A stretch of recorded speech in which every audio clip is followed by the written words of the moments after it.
भ्रष्टाचार के खिलाफ कार्रवाई के दौरान अक्सर करोड़ों की अवैध संपत्तियां सामने आती है, लेकिन तेलंगाना की राजधानी हैदराबाद में हुई एक छापेमारी ने जांच एजेंसियों तक को हैरान कर दिया। एक सरकारी इंजीनियर के घर और उससे जुड़े ठिकानों पर जब एंटी करप्शन ब्यूरो ने दस्तक दी, तो हर कमरे से नए नए राज सामने आने लगे। करोड़ों रुपए की जमीनें, आलीशान इमारतें, सोने चांदी का जखीरा, बैंक डिपॉजिट और बेनामी संपत्तियों का ऐसा नेटवर्क मिला जिसने सरकारी सिस्टम में भ्रष्टाचार की गहराई पर गंभीर सवाल खड़े कर दिए।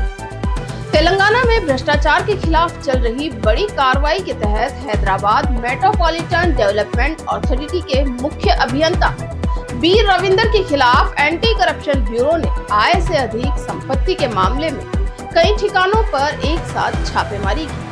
कार्रवाई के दौरान जो खुलासे हुए, उन्होंने जांच अधिकारियों तक को चौंका दिया। एसीबी के अनुसार सरकारी रिकॉर्ड में जिन संपत्तियों की कीमत करीब 9.24 करोड़ रुपए दर्ज है, उनकी मौजूदा बाजार कीमत 100 करोड़ रुपए से अधिक आंकी जा रही है। जांच में पता चला कि ये संपत्तियां सिर्फ रविंदर के नाम पर ही नहीं, बल्कि उनके रिश्तेदारों, करीबी सहयोगियों और कथित बेनामी व्यक्तियों के नाम पर भी खरीदी गई।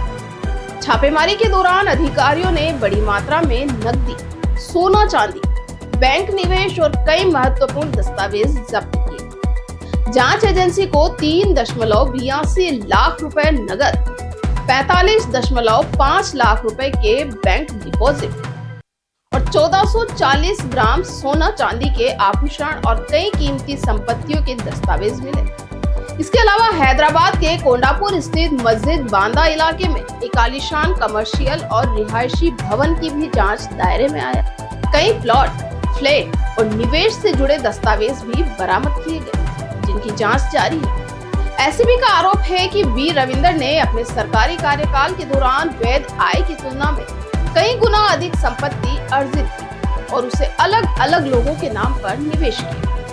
शुरुआती जांच में करोड़ों रुपए के संदिग्ध वित्तीय लेन देन, अचल संपत्तियों और निवेश के प्रमाण मिले हैं। अब एजेंसी बैंक खातों, लॉकरों, निवेश, बेनामी संपत्तियों और डिजिटल वित्तीय रिकॉर्ड की गहन जांच कर रही है, ताकि पूरे नेटवर्क का खुलासा किया जा सके। कार्रवाई के बाद एसीबी ने बी रविंदर को अदालत में पेश कर न्यायिक रिमांड की मांग की है।